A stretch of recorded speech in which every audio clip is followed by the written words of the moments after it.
الرحيم. Teman-teman sekalian, membangun kepercayaan diri pada hal yang positif itu tidak diikat dengan profesi seseorang, ya, atau tugas seseorang.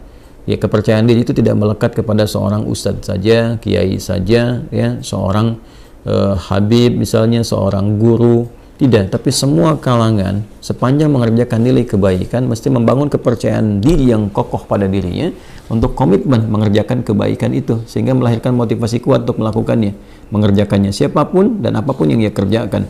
Apakah ia misalnya dia di birokrat, ya, di dunia birokrasi, apakah di dunia diplomasi, apakah seorang pebisnis, seorang pedagang, seorang perawat, dokter, insinyur, bahkan misalnya dosen, guru, mahasiswa, atau juga pekerjaan-pekerjaan yang dilakukan pada umumnya masyarakat, ya, baik bertani, berkebun misalnya dan sebagainya. Semua butuh kepercayaan diri, dibangun sepanjang dikerjakan itu baik, ya, sepanjang yang dikerjakan itu baik. Nah, sekarang membangun kepercayaan diri itu seperti apa? Maka dimulai dengan hadis Nabi Muhammad SAW yang diriwayatkan oleh sahabat Umar bin Khattab radhiyallahu taala anhu, haddatsana qala, ya kan, an Abi Hafs Umar bin Khattab radhiyallahu taala anhu qala qala Rasulullah sallallahu alaihi wasallam, innamal a'malu binniyat wa innama likulli imri'in ma nawa, faman kanat hijratuhu ila Allah wa rasulih fahijratuhu ila Allah wa rasulih, ya, faman kanat hijratuhu lidunya yusibuha aw imra'atin yankihuha fahijratuhu ila ma hajara ilaih. Itu kan rawahul Bukhari. Maka di sini Nabi memberikan tips kepada kita semua, pesan yang sangat kuat. Seseorang itu kalau ingin mengerjakan sesuatu, kembalikan kepada motivasi terkuat dalam dirinya, ya, yaitu niatnya. Jadi ada 3 tahapan kita mengerjakan sesuatu itu berdasar dari dasar hati kita dulu. Yang pertama ada keinginan, ya. Yang kedua ada tekad, yang ketiga ada niat. Nah, keinginan itu disebut iradah namanya. Setiap orang tuh ingin pada segala yang baik. Ya, kalau Anda tanya, mau nggak ke surga? Semua jawab mau. Ingin nggak haji tahun ini? Semua orang ingin. Ya, tapi apakah setiap yang punya keinginan punya tekad? Belum tentu. Ya, tekad itu azam namanya, azimah, punya tekad. Baik, saya ingin ke surga, saya punya tekad yang kuat untuk bisa mendapati itu. Ya, nah tekad ini akan menurunkan turunan-turunan sampai nanti ke niat. Ya, sama persis saya pengen haji nih tahun depan, pengen banget, ya. Beda dengan yang sekedar ingin. Kayak ingin haji, ingin saja, tapi punya tekad, dia ingin mewujudkan keinginan itu. Nah, tahapan mewujudkan tekad tuh ke selanjutnya disebut dengan niat. Ada usaha pendahuluan, ya, nabung dari sekarang, terus berikhtiar, ya, ikhtiar yang optimal sehingga apa yang kita tekadkan itu bisa tercapai. Ingin ke surga, alhamdulillah, bertekad, apa surganya nih, Firdaus, maka kita siapkan, ya, berniat betul-betul, bikin tekadnya itu terwujud dalam bentuk perencanaan awal, perbaiki diri, boleh berhijrah, ya, berhijrah mendekat, meninggalkan yang buruk. Hijrah itu meninggalkan kebiasaan yang kurang baik, yang tidak Allah sukai, kepada kebiasaan baik yang Allah dan Rasulnya sukai. Itu poinnya. Jadi hijrah itu bukan menuntut kita pindah kepada suatu tempat tertentu, ya, kecuali kalau di tempat kita beraktivitas itu sangat tidak kondusif sekali, ya, susah mendekat kepada Allah, terancam dalam keburukan, ya, di tempat kerja misalnya, tempat kerjanya diliputi keburukan-keburukan yang sulit sekali mendekat kepada Allah. Mau sholat susah, baca Quran susah, sementara kita sadar bahwa rezeki itu yang mengatur Allah, kan kita sadar betul Allah Maha Pemberi rezeki, Allah mendatangkan rezeki. Ya, kenapa kita tidak berpindah ke tempat yang kemudian Allah sukai dan dengan itu keberkahan Allah berikan? Toh tetap kan rezeki tidak akan tertukar, toh tetap tidak akan berkurang. Ini kan poinnya. Nah, itu hijrah yang menuntut perpindahan tempat. Sama dengan tinggal di lokasi misalnya yang di tempat tinggal itu walaupun kompleknya terlihat megah dan sebagainya, tapi fasilitas untuk masjid tidak ada, mau pengajian susah, mendekat kepada Allah juga tidak mudah, gitu kan? Anda mencari tempat yang teduh, yang nyaman ibadah, yang enak beraktivitas. Di situ kemudian Anda membangun kepribadian yang lebih dekat dengan Allah Subhanahu wa taala. Jadi hijrah itu prinsip dasarnya meninggalkan perbuatan yang tidak disukai oleh Allah dan Rasulnya kepada kebiasaan dan perbuatan yang disukai Allah dan Rasulnya. Jadi bukan menuntut satu perpindahan secara langsung, ya, atau pindah kepada misalnya komunitas, pengajian, golongan tertentu, bukan itu poinnya. Jadi jangan Anda katakan kalau berhijrah ini pindah ke golongan A, komunitas B dengan nama tertentu dan sebagainya. Bukan itu poinnya. Ya, lebih kepada mendekat kepada Allah. Siapapun yang bisa membimbing kita sepanjang sesuai dengan ajaran-ajaran yang disampaikan oleh Nabi, mengacu kepada keterangan dasar Al-Quran, ya kita ikuti dalam kebaikan. Ya, tanpa harus mencela atau menepikan orang-orang atau golongan-golongan lain tertentu. Nah, dalam konteks berpindah ini, maka lakukan semua karena Allah. Ya, motivasinya karena Allah dulu, nanti supaya dibimbing oleh Allah. Karena nanti orang melakukan sesuatu itu banyak motifnya. Ya, tadi kata Nabi kan, "Faman kana hijratuhu lidunya yusibuha", ada yang karena materi dunia. Ya, jadi Anda ini melakukan aktivitas untuk percaya diri ini, ya, mengatasi sifat malu, minder, macam-macam. Apa yang mau dikejar? Karena dunia. Ya, kalau cuma dunia orang banyak sekarang. Ya, ada latihan-latihannya segala rupa untuk mencapai pekerjaan tertentu. Ada latihan sekarang di bidang bisnis misalnya. Dilatih Anda public speaking, bagaimana bicara depan orang, begini, begitu, dan sebagainya untuk capaian dunia. Ya, Anda akan dapat. Kata Nabi, Anda akan dapat. Ya, tidak ada kesalahan di dalamnya, sepanjang dicari itu baik, tapi belum tentu ada pahala untuk bekal pulang. Nah, niat itu menentukan apakah apa yang akan kita cari ini disukai oleh Allah sehingga punya bekal akhirat, value-nya value akhirat, atau cuma dunia saja. Itu poin pertamanya.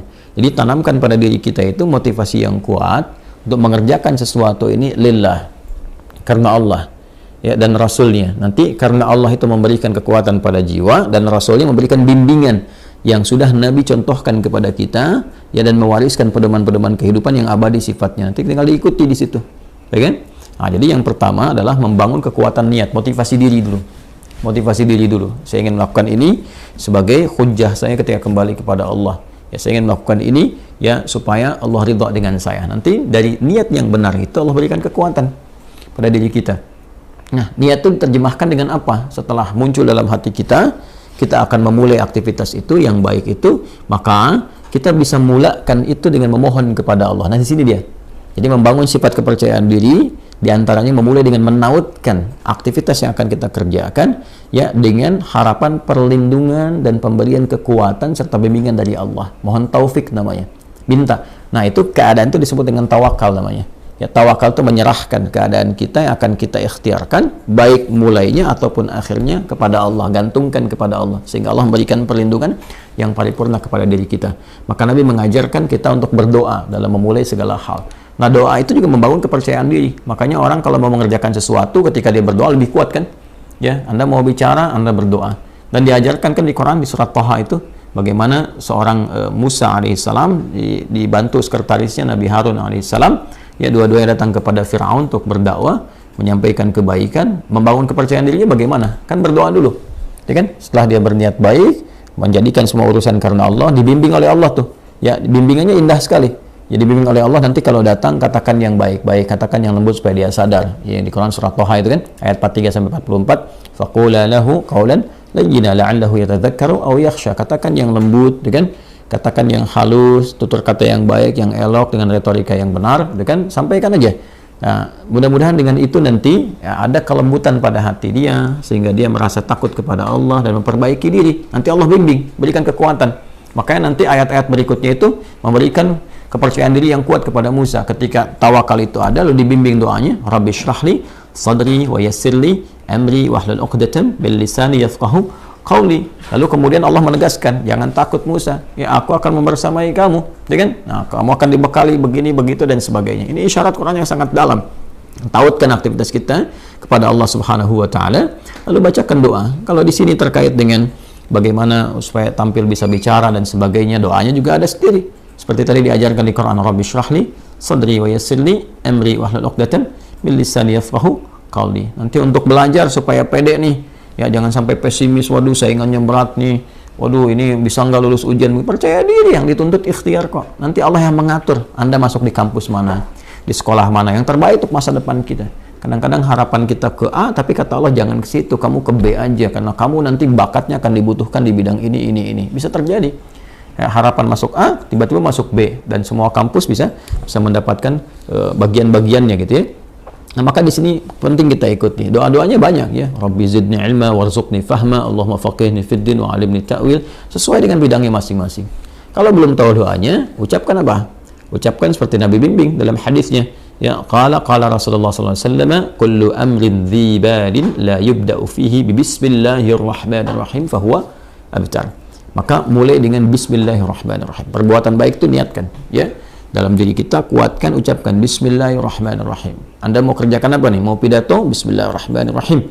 Nah, ba itu nanti ada 14 makna. Di antara makna ba di situ nanti ada sebabiyah. Ya, dengan sebab aku akan mengerjakan ini, aku tautkan karena Allah. Ghayahnya, ghayah lillah, karena Allah Subhanahu wa ta'ala. Maka mohonkan kebaikan kepada Allah. Minta kebaikan. Bismillah, ya, Ar-Rahman Ar-Rahim. Nanti sifat-sifat Rahman dan Rahim Allah akan disertakan kepada kita. Maksudnya apa? Diberikan bimbingannya kepada kita, dioptimalkan, dinaungkan kepada kita. Dengan rahmat Allah kita akan dimudahkan beraktivitas. Dengan rahmat Allah dijaga dari kesalahan. Dengan rahmat Allah diberikan kekuatan. Itu Bismillahirrahmanirrahim.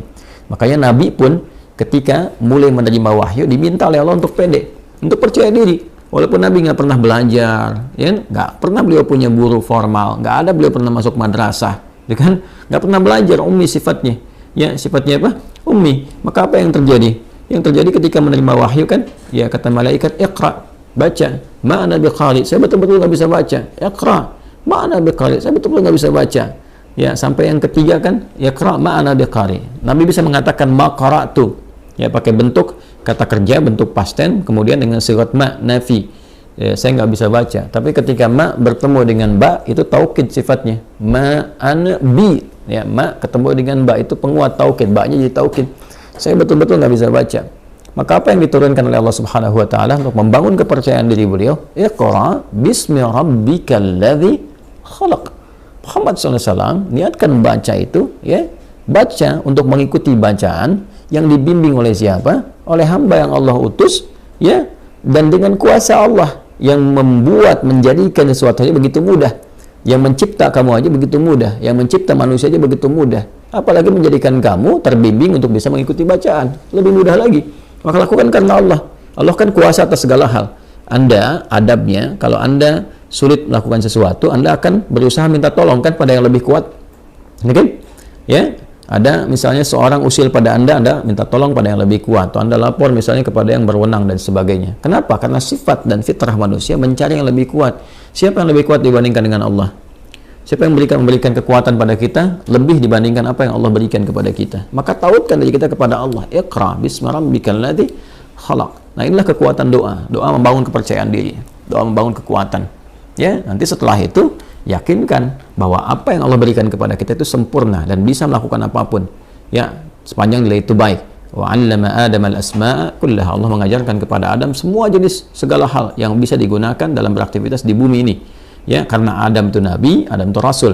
Nabi bukan rasul, maaf. Adam itu nabi walaupun beliau bukan rasul, ya, karena bedanya kalau nabi diberikan risalah terbatas untuk diri dan kerabat dekatnya, ya, tidak untuk umat. Adam diutus, umat belum ada, baru ada diri dan kerabat dekatnya, itu istrinya sendiri, dan nanti anak keturunan awal dasarnya. Maka dipilih oleh Allah di Quran, misalnya surah ke-3 Ali Imran ayat ke-33, Innallaha astafa Adam. Nanti baru ketika ada umat, komunitas, nanti risalah diberikan membimbing umat menjadi rasul, yaitu Nuh alaihissalam. Makanya nanti Innallaha astafa Adam wa Nuha, ya, wa ala Ibrahim wa ala Imran ala alamin. Dan ketika Allah kemudian memberikan sifat pengajaran, ada fitrah kenabian. Fitrah kenabian itu diajarkan secara langsung. Semua diajarkan. Segala hal yang terkait dengan kebutuhan membangun risalah di muka bumi ini. Jadi Nabi, Rasul diajarkan. Semua diajarkan. Nah, tapi mereka manusia. Kita manusia. Kita bukan Nabi, kita bukan Rasul. Kita manusia, kita bukan Nabi, kita bukan Rasul. Maka sifatnya, potensi ditanamkan pada diri kita. Jadi di dalam diri kita ini potensinya banyak sekali bakatnya. Ya, dan kita harus yakin, percaya diri, bakat apapun yang dibutuhkan untuk memberikan maslahat pada kehidupan kita di bumi ini bisa dicapai. Jadi di sini ini ada kemampuan dalam diri kita ini. Ya, untuk menjadi ahli fisika kah, kimia kah, matematika, ya, dalam saat yang bersamaan ahli Quran, ahli hadis, mau bicara apapun. Coba lihat manusia tuh, lidahnya Masya Allah. Diajarin bahasa ini bisa, bahasa Inggris bisa, bahasa Arab bisa, bahasa Cina bisa. Ya, macam-macam tuh. Itu dari lidah, dari bahasa aja. Coba lihat bagaimana Allah memberikan kemampuan kepada kita dengan memori yang sangat luar biasa untuk bisa mengingat dan hafal benda-benda. Anda itu luar biasa. Coba kalau Anda mau kumpulkan benda-benda di lingkungan Anda aja, Anda bisa ingat tuh. Ya, benda-benda lingkungan kita bisa kita sebutkan 1, 2, 3. Berapa banyak memori kita, kapasitasnya. Artinya, kita ini makhluk yang sangat unik. Makhluk yang sangat istimewa. Laqad khalaqnal insana fi ahsani taqwim. Quran surah 95 ayat keempat itu. Allah bersumpah dengan 3 risalah. Risalahnya Nabi Isa alaihissalam, Nabi Musa alaihissalam, Nabi Muhammad SAW. Ya, wattini wazzaitun, dengan Nabi Isa alaihissalam, watturi sinin, Nabi Musa alaihissalam, wahadzal baladil amin, ya, Nabi Muhammad SAW. Laqad khalaqnal insana fi ahsani taqwim, dan pakai lam dan qad, pakai taukid dan tahqiq untuk menunjukkan kesempurnaan secara fisik aja udah sempurna tuh penciptaan manusia. Fisiknya sempurna, akalnya sempurna, potensinya sempurna. Tinggal kita membangun kepercayaan diri bahwa dengan kesempurnaan ini kita bisa mencapai itu. Kita bisa. Percaya pada diri kita dan tautkan kepercayaan itu kepada Allah Subhanahu wa taala. Maka itu di antara cara yang terbaik. Kemudian setelah itu ikhtiar dan belajar secara bertahap. Ya, la tarkabunna tabaqan an tabaq, step by step. Barangkali di sini nanti akan ditemukan beberapa kekurangan yang Allah tampakkan untuk diperbaiki. Jadi kalau salah wajar, namanya baru belajar. Ya kalau sudah pintar, ya wajar kalau nggak salah lagi. Kan kita baru belajar nih. Belajar bicara ada salah, wajar. Ya saya saja bisa salah. Ya dan pasti salah karena manusia kan sifatnya. Tadi barusan kan salah. Ya salah, ada slip of tongue misalnya, ketidaksengajaan, atau bahkan pikiran lebih cepat duluan, lisan baru bisa mengikuti, mungkin terjadi. Ya atau memang betul-betul salah dan harus dikoreksi. Ya tidak ada yang sempurna. Karena itu disebut dengan insan, kata Ibnu Abbas radhiyallahu taala anhuma, yang dikutip kemudian oleh Ibnu Mandzur dalam kitabnya Lisanul Arab, summiyal insanu insanan minan nisyan. Ya disebutkan insan itu ya dari kata nisyan. Nisyan itu lupa. Ya, manusia itu akarnya insan seakar dengan nisyan, yaitu lupa. Li'annahu 'indama 'uhida ilaihi fanasiya. Karena ketika dia punya komitmen, kadang dia lupa. Dia punya komitmen dengan Allah untuk menyembah, dia lupa, nggak nyembah Allah. Dia punya komitmen berbuat baik, dia lupa, nggak berbuat baik. Ya, makanya kalau ada orang berdusta, sebetulnya dia tahu dusta itu salah, cuman saat berdusta dia lupa. Ya, dia tahu korupsi itu salah, cuman saat korupsi dia lupa. Makanya lupa itu seringkali disandingkan dengan salah. Ya, nasiya itu lupa, nasitu saya lupa, nasina ya kita lupa, akhta'a itu salah, akhta'tu saya salah, akhta'na kita salah. Rabbana la tu'akhidna in nasina au akhta'na. Ya Allah, mohon jangan hukum kami kalau kami pernah lupa dan dari lupa itu jadi salah. Itu di Al-Baqarah ayat 286. Jadi nasiya itu lupa, nanti turunannya insan disebutkan setidaknya 65 kali kurang lebih dalam Al-Quran. Nah, kadang repotnya makanan kita nasi. Nasi, banyak makan nasi, banyak lupa. Saya pernah waktu kuliah itu dosen kami tanya, mana kita apa artinya ini? Kita jawab kompak, nasina ya Ustaz, kami lupa. Maka Ustaz kami respon, akaltum nasi katsiran fanasitum. Kalian banyak makan nasi maka kalian lupa. Nah, itulah di antara langkah-langkah awal membangun kepercayaan diri, memotivasi, menguatkan niat, memohon kepada Allah bimbingan, kemudian mendekatkan diri kita kepada Allah dengan berdoa sesuai dengan objek aktivitas yang akan kita kerjakan, atau setidaknya mengucapkan Bismillahirrahmanirrahim sebelum memulai aktivitas. Setelah itu yakin pada diri kita ada potensi untuk melakukan itu, lalu belajar dari kekurangan, kesalahan. Kalaupun ada salah, jangan langsung divonis saya nggak bisa. Tidak, bukan begitu caranya. Tapi Allah menampakkan itu supaya diperbaiki dan jadi lebih baik untuk ke depan. Setelah itu nikmati hasilnya. Ya, ikuti, nikmati, dan bangun tawakal hasilnya kepada Allah. Fa idza faraghta fansab wa ila rabbika farghab. Kalau sudah selesai, tata lagi dan hasilnya tujukan kepada Allah, tawakal bagaimana Allah memberikan yang terbaik kepada kita. Wallahu ta'ala a'lam bis-shawab. Dari akun Erik Mulia. Baik. Assalamualaikum warahmatullahi wabarakatuh. Waalaikumsalam warahmatullahi wabarakatuh. Alhamdulillah. Yahdikumullah jami'an. Maaf saya berhenti sejenak karena merasakan akan bersin. Ustaz, haramkah jika saya menerima ajakan teman saya menginap di hotel gratis, padahal itu perusahaan yang bayar? Dia ajak saya karena temannya ada yang berhalangan hadir. Syukran. Assalamualaikum warahmatullahi wabarakatuh. Adabnya begini, setiap muslim itu memastikan semua apa yang dilakukan itu benar secara tuntunan syariat khususnya. Maka segala yang bergeser dari kebenaran itu mesti dijauhi, ya, ditinggalkan dan diperjelas dulu. Nah, yang bergeser ini nanti ada dua sifatnya. Satu yang jelas bergesernya disebut dengan haram. Kali ini udah jelas dijauhi, ya kan? Yang kedua ada yang masih samar disebut dengan syubhat, ya kan? Syubhat ini letaknya di antara halal dan haram. Nah, yang syubhat rumusnya di hadis Nabi sallallahu alaihi wasallam ketika Nabi menyampaikan, ya, qala Rasulullah sallallahu alaihi wasallam, innal halala bayyinun wa innal harama bayyinun wa bainahuma umurun mushtabihat. Ya, sungguh yang halal itu jelas. Jadi ada kualifikasi jelas halalnya. Kalau sudah jelas, silahkan. Ya, nikmati, jalani, dan serahkan hasilnya kepada Allah. Tapi kalau haram, jelas kelihatan haram nih. Ini ada ayam, ada daging babi. Udah jelas kelihatannya yang halal, yang haram mana. Ya kalau sudah jelas, jangan sampai tertipu untuk kemudian memaksakan diri melakukan sesuatu yang tidak Allah sukai. Jadi yang haram tinggalkan. Wa innal harama bayyinun. Ya, dan yang haram pun jelas, ukurannya ada semuanya. Tapi nanti di antara kedua itu wa bainahuma umurun mushtabihat. Ada beberapa hal yang samar. Ini halal apa haram ya? Halal apa haram ya? Kan Anda masuk restoran, kemudian di satu tempat nggak tahu nih halal atau haram. Syubhat kan? Nah, syubhat ini dasar pokoknya, step awalnya bukan ditinggalkan dulu, tapi diperjelas dulu. Ya, perjelas dulu supaya menjadi terang antara halal dengan haramnya. Sehingga dengan itu nanti baru kita mengambil sikap. Kecuali kalau nanti nggak tahu sama sekali, maka meninggalkan itu lebih bagus. Ya, nah perjelasnya bagaimana? Sesuai dengan konteks pertanyaan Anda di sini. Ya, siapa yang bayarin itu? Perusahaan. Siapa yang punya kadarnya di situ? Teman Anda. Maka laporkan dulu sebagai teman ini. Ya, Anda sampaikan dulu kepada kawannya.